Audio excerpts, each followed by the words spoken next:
Olá, meu irmão, minha irmã, sejam muito bem-vindos ao Santuário Basílica Nossa Senhora da Piedade, aqui nesta noite para juntos meditarmos sobre a liturgia deste sexto domingo da Páscoa.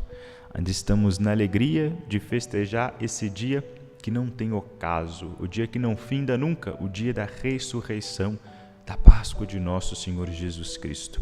E na alegria dessa memória, rezamos, meditamos, nos alimentamos da Santa Palavra de Deus, para nos enriquecer espiritualmente, criarmos ânimo, força, para não desanimar, perseverar nesse caminho rumo à nossa própria santificação.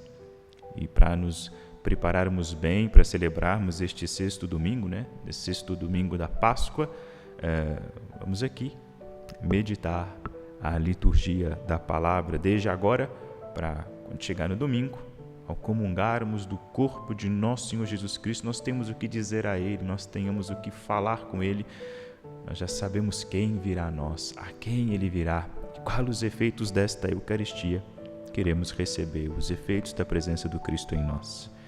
A primeira leitura é do livro dos Atos dos Apóstolos.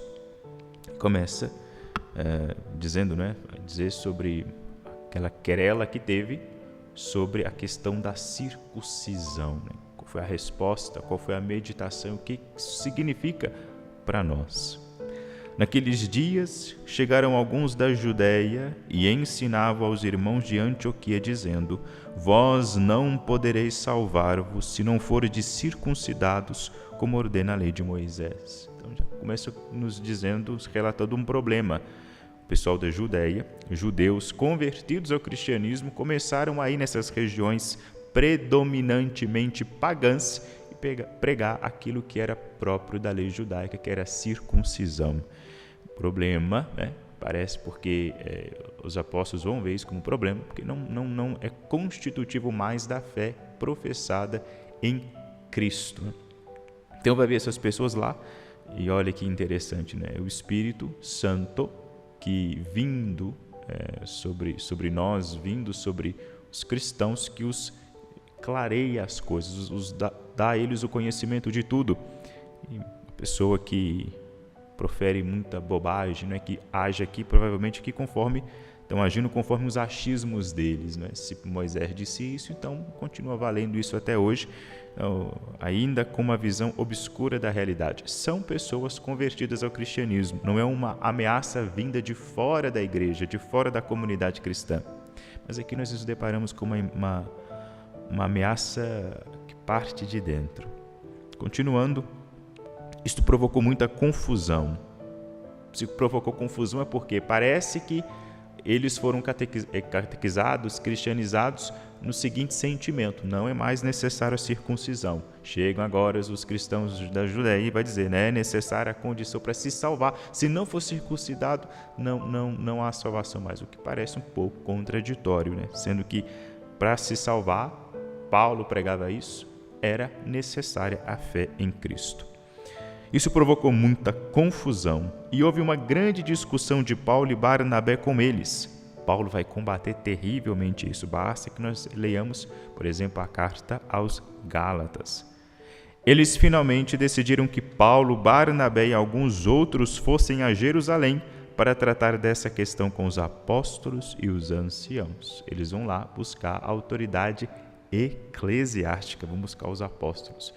A igreja é bonita, a ação da igreja, que está aqui enraizada, fundamentada no modo como os primeiros cristãos, como os apóstolos, os anciãos, os pregadores, como eles lidavam com isso, já aqui se portavam de modo institucional, respeitavam uma certa organização humana para favorecer a evangelização. Existem aqueles que confirmam a fé. Então vão lá consultar os apóstolos para ver se eles estão errados, se a nossa pregação está correta. Vamos consultar os sucessores, aqueles sobre quem nosso Senhor havia soprado o Espírito, a quem o Senhor constituiu pastor e guia de seu rebanho. Então os apóstolos e os anciãos, de acordo com toda a comunidade de Jerusalém, resolveram escolher alguns da comunidade para mandá-los a Antioquia com Paulo e Barnabé. Escolheram Judas, chamado Barsabás, e Silas, que eram muito respeitados pelos anciãos. Não mandaram qualquer pessoa. Uma missão delicada, você manda alguém que você reconhece ali algum mérito, né? Alguma seriedade, alguma honestidade, né? Exige aqui, gente, nós não podemos nos despreocupar, mesmo no caminho cristão, daquelas virtudes, daquelas boas práticas, das boas obras que nós precisamos cultivar, que nós precisamos praticar, né? Eram pessoas que eram respeitadas no meio do povo. A gente tem que proceder desse modo, né? De ser respeitado, não viver, eu não devo contas para ninguém. De fato, nós não devemos contas para Deus, mas o nosso proceder afeta as outras pessoas. Ou elas confiam em nós ou não confiam. Afeta a nossa evangelização, inclusive, se nós não despertamos respeito, se nós não cultivamos o respeito no nosso modo de comportar, como é que nós vamos querer transmitir também o respeito por aquilo que nós cremos e pregamos? Continuando, através deles enviaram a seguinte carta: nós, os apóstolos e os anciãos, vossos irmãos. Aqui é a primeira encíclica, os papas não fazem isso, escrevem cartas, promulgam cartas, exortando o povo. Aqui os apóstolos de Jerusalém fizeram a mesma coisa. Nós, os apóstolos e os anciãos, vossos irmãos, saudamos os irmãos vindos do paganismo e que estão em Antioquia e nas regiões da Síria e da Cilícia. Já acolhe os apóstolos, aqueles que caminharam com Cristo, aqueles que são presenças plenipotenciárias. O que quer dizer essa palavra? São pessoas que agem na pessoa de Cristo, são representantes reais de Cristo, né? Estão aqui na terra no lugar dele. Ele foi embora e ficaram aqui. Isso aqui é mais nítido na figura de Pedro, né? Que é o primeiro dentro do colégio dos apóstolos. São esses homens que estão falando: olha, saudamos vocês que vieram. Então já não estão no paganismo. Se não estão no paganismo, estão onde? Já estão dentro do cristianismo, já estão em Cristo. Já começa dando essa nota. Estes que eram pagãos não são pagãos mais, agora são cristãos, pertencem à nossa comunidade. Ficamos sabendo que alguns dos nossos, também não está dizendo que os judeus que foram lá espalhar coisas inverdades, não é? Esses também pertencem ao grupo dos cristãos, não os exclui, mas também não é porque eles fazem parte dos cristãos, da comunidade cristã, que estão eximidos, excluídos de serem exortados, de serem chamados à atenção. Causaram perturbações, esses judeus cristãos, com palavras que transtornaram o vosso espírito. Eles não foram enviados por nós, ou seja, não têm autoridade apostólica, não tem autoridade da igreja. Isso é importante. A pregação não é um ato subjetivo, que cada um diz aquilo que quer, aquilo que provém, aquilo que acha. Não, cada um diz aquilo que, primeiro, com autoridade, com possibilidade, com permissão. A pregação tem que ser exercida assim, porque a pregação não é um ato humano. Dizer, pregar, anunciar o nome de Cristo não é um ato humano, é um ato divino. A pessoa que prega, a pessoa que publica o nome de Cristo, seja por palavras ou em atos, antes de tudo, é uma pessoa que está cheia, plena do Espírito Santo. Portanto, por meio dessa força, essa plenitude do Espírito Santo, que ela prega. E ela nunca vai dizer, por causa disso mesmo, dizer coisa diferente que dizem, por exemplo, os apóstolos. A igreja, ela, sobretudo no início, é nítido. As comunidades espalhadas, olha como é que é bonita a ação de Deus, comunidades espalhadas por toda aquela região ali da Ásia, da Palestina, Síria, Oriente, aqui, Europa, não é? Essas comunidades, elas professavam a mesma fé. Às vezes ficavam anos sem se encontrar, mas tinha o coração delas batido, era uníssono. Pessoas que eram enviadas pelos apóstolos, com a autoridade deles, para essas comunidades, mantinham ali a mesma fé e confirmavam o povo na mesma fé, fazendo com que surgisse, não é? Com que se manifestasse aquilo que chamamos de sensus fidei, o senso dos fiéis. Nós, batizados católicos, temos uma sensibilidade para o conteúdo da fé, uma sensibilidade para reconhecer aquilo que vem de Deus e também aquilo que não vem, e também rejeitar, não é, aquilo que não vem de Deus. Continuando a carta, não é, que eles enviaram por meio destes. Então decidimos, de comum acordo, escolher alguns representantes e mandá-los até vós, junto com nossos queridos irmãos Barnabé e Paulo, homens que arriscaram suas vidas pelo nome de nosso Senhor Jesus Cristo. Está dizendo, não são qualquer pessoa, são homens grandes, sobretudo por este detalhe, porque eles arriscaram as suas vidas. São homens dispostos a derramar o seu sangue, a perder a sua vida terrena por causa de Cristo. Então escutem eles, porque eles não falam bobagem. A palavra de Paulo, de Barnabé, não é saliva, só falatório, não. A palavra que vale é aquela palavra que tem sangue, a palavra que derrama sangue, ou seja, a palavra que brota de um coração, de uma inteligência disposta a morrer por aquela palavra. Isso tem valor, falatório não tem. Está dizendo, escutem esses homens, porque a palavra, aquilo que eles dizem, eles assinam com o sangue. Ainda não derramaram, mas vão derramar. Mas aqui já estão sofrendo, estão sendo perseguidos por causa do Evangelho. E aí continua. Por isso, estamos enviando Judas e Silas, que pessoalmente vos transmitirão a mesma mensagem. Somos católicos, a gente não é egoísta, subjetivista, não é livre interpretação da Bíblia, isso nunca existiu. Transmitirão a mesma mensagem, a mesma unidade, comunhão, católicos, né? A universalidade. Está expressando aqui a comunhão que existe dentro da igreja, a unidade. Porque decidimos, o Espírito Santo em nós, essa fórmula é maravilhosa. Vejam olha a sensibilidade desses homens aqui, o Espírito Santo em nós. Não vos impor nenhum fardo. Decidimos, está dizendo que antes deles tomarem qualquer decisão, o que eles fizeram? Eles rezaram com um diferencial. Existem pessoas que rezam, mas não se abrem a Deus, né? A quem se dirige, a quem é dirigida a oração. E aqui nós temos homens que estão completamente abertos. E por causa disso mesmo, recebem o Espírito. Cristo fala de uma manifestação. É bonito isso, porque de fato, a pessoa que reza, a pessoa que aberta à graça, que recebe nela a presença do Cristo, né? A habitação trinitária, essa pessoa, ela percebe, é manifesto na sua vida, na sua reação à realidade, ela percebe que, de fato, ela está dotada de um poder, de uma sensibilidade que não vem dela, de uma tranquilidade, às vezes, de uma inteligência que não lhe é própria, mas só pode ser obra do Espírito Santo. Decidiram, então, o Espírito Santo, os apóstolos, não vos impor nenhum fardo além destas coisas indispensáveis. Aí vai dizer, abster-se de carnes sacrificadas aos ídolos, do sangue, das carnes de animais sufocados e das uniões ilegítimas. Vós fareis bem se evitardes essas coisas. Saudações. Olha que coisa interessante. Termina dizendo, olha, vós fareis bem. Isso aqui, ao primeiro modo, parece uma mera sugestão, né?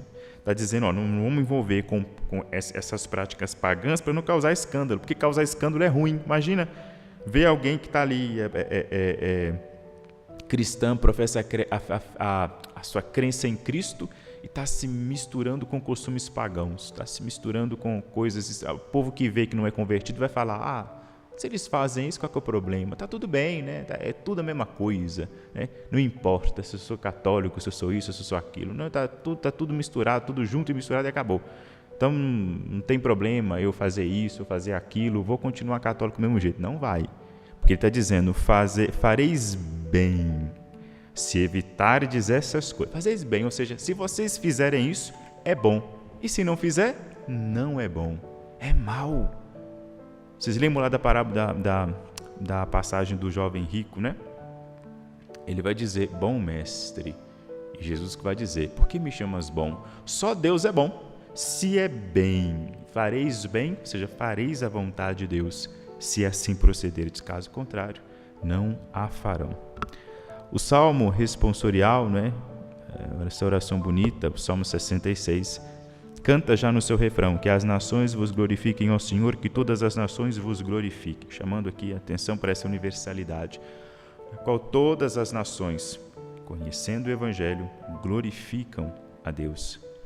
Que Deus nos dê a sua graça e sua bênção, e sua face resplandeça sobre nós, que Ele volte para nós o seu olhar, que Ele volte para nós a sua face, veja, é interessante sim, não a face, que o Senhor volte a sua face sobre nós, é um pedido que a gente faz para Deus, mas como se Deus se movesse para isso. Mas, na verdade, é mais um grito que nós fazemos para a nossa própria alma, para que a nossa alma se exponha diante de Deus.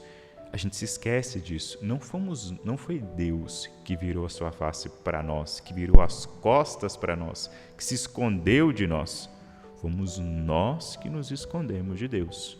Foi Adão que, por vergonha, se escondeu de Deus. Então aqui, quando diz que sua face resplandeça sobre nós, que ele volte, ou seja, a gente pede para Deus, mas na verdade é para nós entendermos o que nós temos que fazer. Nós temos que colocar na presença de Deus para que Deus se volte a sua face para nós. E a sua salvação por entre os que na terra se conheça o seu caminho e a sua salvação por entre os povos. Exulte de alegria a terra inteira, pois julgais o universo com justiça. Exulta a terra, porque nós temos um Deus que não é injusto, que conhecendo os corações, Deus conhece o nosso coração, dá a cada um aquilo que lhe é próprio. Tem gente que, às vezes, para tentar se justificar daquilo que faz, daquilo que deixa de cumprir da lei de Deus, fala assim, mas é difícil fazer isso e aquilo, eu não fiz isso, eu não estou dando conta. Mas Deus sabe, conhece meu coração, Ele sabe as minhas intenções. Como se isso fosse causa de alívio. Não, o problema está justamente aí. O problema é que Deus conhece o seu coração. Ele sabe exatamente a sua covardia, a sua fraqueza, a sua tibieza, a sua maldade, a sua preguiça. Ele vê a malandragem sua. Então, tem gente que fala isso para se eximir. Não, Deus conhece o meu coração. Devia dizer isso com gravidade e com um certo temor. Deus, Ele conhece os nossos corações. Os povos governais com retidão e guiais em toda a terra as nações. Esse Deus justo que conhece o nosso coração, que nos julga conforme aquilo que Ele vê de nós, governa com retidão, dá a cada um aquilo que lhe é próprio, não comete injustiça, apoia, sustenta aquele que é fraco. É uma questão de justiça. A pessoa é fraca, ele vai lá e sustenta, ergue aquele que é decaído, salva aquele que se perdeu. Que as nações vos glorifiquem, ó Senhor, que todas as nações vos glorifiquem, que o Senhor e nosso Deus nos abençoe e o respeitem os confins de toda a terra. Ou seja, que toda a terra reconheça as maravilhas que Deus operou em nós e sobre nós, e assim o respeite. Seja justo também para com Deus. Dê a Deus o que pertence a Deus, ou seja, dê-se inteiramente, se doe inteiramente a Deus. Segunda leitura é o capítulo 21 do livro do Apocalipse. Começa dizendo, João escrevendo, um anjo me levou em espírito a uma montanha grande e alta. Mostrou-me a cidade santa, Jerusalém, descendo do céu de junto de Deus, brilhando com a glória de Deus. Uma cidade que não foi construída aqui por mãos humanas, mas que desceu do céu, Cidade Santa Jerusalém é a cidade onde está o templo, onde está o Santos dos Santos, onde Deus habita, a cidade de Deus. Mas, evidentemente, os homens que moraram ali, enfim, foram ingratos depois, mas acontece uma outra coisa, desce uma outra Jerusalém, desce do céu, uma Jerusalém que não foi construída por mãos humanas, ou seja, Deus ele não habita mais a Jerusalém terrena, mas ele continua, é uma cidade que desce, e Deus passa a habitar nessa cidade. Que maravilha, não é a alma que habita nessa cidade, em que a luz que a ilumina é a luz do próprio Deus, que a sua face resplandeça sobre nós. Uma cidade na qual os seus habitantes vivem, iluminados pela luz da face de Deus. E aqui o Evangelho, capítulo 14 do Evangelho de São João, vai falar, Cristo continua dizendo sobre o amor dele, o seu mandamento, que é novo, vai continuar insistindo, que os apóstolos amam, e vai falar da união que existe entre ele e o Pai, do Espírito que é enviado aos apóstolos para abrir as suas inteligências, ajudá-los no conhecimento, no acolhimento da verdade, para criar consciência daquilo que Cristo havia lhes anunciado. Como diz assim o Evangelho. Naquele tempo disse Jesus a seus discípulos: se alguém me ama, guardará a minha palavra, e o meu Pai o amará, e nós viremos e faremos nele a nossa morada. Ou seja, primeiro, precisamos amar a Deus, evidente, todo mundo sabe disso. Como eu amo a Deus? Amar a Deus não pode ser da boca para fora, veja, não pode ser saliva. Saliva, isso não vale nada. Mas o amor de Deus, ele antes, ele não tem necessidade nenhuma de ser dito. Se você puder passar a vida inteira sem dizer a Deus, eu te amo, está ótimo. Não tem problema nenhum. Porque o amor de Deus, ele existe para ser vivido. O amor de Deus se vive na obediência a Ele. Mas é evidente. Como é que as nações vos glorifiquem, que as nações aqui respeitem, que os confins de toda a terra respeitem o Senhor, como nós cantamos no Salmo? Como é que eu posso dizer que eu amo a Deus se eu não respeito, se eu não procuro corresponder àquilo que é de sua vontade? Quem ama busca corresponder àquilo que é da vontade do outro. É próprio do amor isso. Quem me ama, guarda a minha palavra. E a palavra que escutais não é minha, mas do Pai que me enviou. Dizendo aí da união que existe entre Jesus e o Pai, não é? Deus Filho e Deus Pai. Cristo é Deus também, veja, Cristo é Deus, não também, né? Cristo é o mesmo Deus. E ainda assim ele vai dizer que ele veio fazer a vontade do Pai, não a dele. Poderia seguir a sua vontade, mas ele não seguiu. Poderia ter dado vazão aos instintos carnais, não deu. Assumiu para si uma carne, não deu. Para mostrar para a gente o que nós temos que fazer, como é que nós temos que viver. Nós temos que ter uma vida toda ela entregue em Deus. E mais assim, o Pai estava com ele, porque ele fazia a vontade do Pai. E o que vai acontecer conosco, fazendo a vontade de Cristo? Estaremos com Cristo e com o Pai. Virão e habitarão em nós. Porque aqui o terreno é o terreno fértil, propício para Deus, é um terreno aberto. Deus olha para aquele pobrezinho e diz: é uma pessoa que faz a minha vontade, que me obedece, que cumpre o meu mandamento. É ali que eu vou morar. Vou constituir uma cidade e não construirei um templo nele, porque eu mesmo irei ali e habitarei nele. Isso é o que vos disse enquanto estava convosco. Mas o defensor, o Espírito Santo, que o Pai enviará em meu nome, ele vos ensinará tudo e vos recordará tudo o que eu vos tenho dito. Aí já veio até o Espírito Santo. O Pai, o Espírito Santo, o Pai, o Filho e o Espírito Santo no nosso coração, no coração de quem ama a Deus. Deixo-vos a paz, Shalom. A minha paz vos dou, mas não a dou como o mundo. Não a dou como o mundo, porque a paz do mundo é uma paz condicional, não é uma paz meio rasa, é uma paz meio aparente, porque é uma paz que ela existe como conflito. Gente, não tem jeito. Paz mundial, paz terrena, paz mundana, só vai ser possível por meio de arma, por meio de conflito.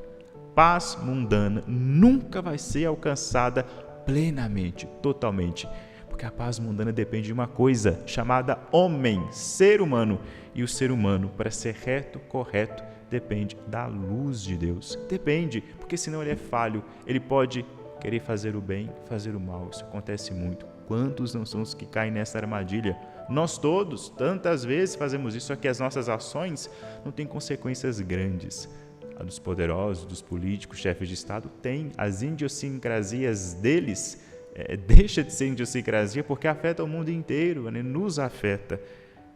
Precisamos. A paz verdadeira é a paz que vem do Cristo. É a paz que estabelece realmente, ou seja, é o conflito interno entre nós que cessa.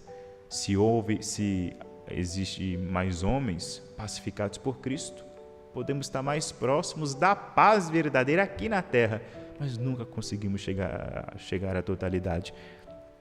Porque, infelizmente, há homens, pessoas com coração fechado, endurecido, que não querem acolher a paz. Pessoas pervertidas a tal ponto de se deleitarem na maldade, na guerra, no conflito, no assassinato, na morte. Existem pessoas, infelizmente, com o coração obscurecido.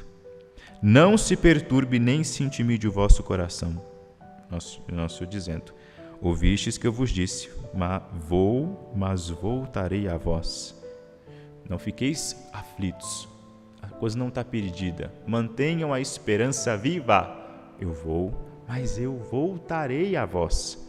Se me amasseis, ficareis alegres, porque vou para o Pai, pois o Pai é maior do que eu. Disse-vos isto sem heresia aqui, não é? Nós estamos vendo aqui, de Jesus também vai dizer, São Paulo, que Jesus ele se fez inferior aos anjos, que ele se desapegou mesmo da sua divindade, desapegou a tal ponto que está dizendo aqui, para expressar a radicalidade do seu desapego. Não deixa de ser Deus, mas ele se desapega disso, para se fazer verdadeiramente humano e se submete à autoridade de Deus Pai. Disse-vos isto agora, antes que aconteça, para que, quando acontecer, vós acrediteis. E aqui Jesus dando para nós uma ajudinha, para a nossa inteligência, dizendo, olha, eu estou dizendo isso porque isso vai acontecer, e quando acontecer vocês acreditem, porque vocês não são burros, são seres intelectuais, para que vocês consigam fazer aquela conta básica, 1 mais 1 é igual a 2. Né? Quando começar a acontecer isso, eu que sou inteligente, que ouvi Cristo dizer, pronto, aconteceu. Meus irmãos, que o Espírito Santo que inspirou as Sagradas Escrituras possa nos inspirar em corresponder à vontade de Deus, fazer a sua vontade, nos abrir a Ele, nos tornarmos disponíveis a Ele, para que Ele venha. O Pai, o Filho e o Espírito Santo venham e habitem em nós. O Senhor esteja convosco, Ele está no meio de nós. Abençoe-vos o Deus Todo-Poderoso, Pai, Filho e Espírito Santo. Amém.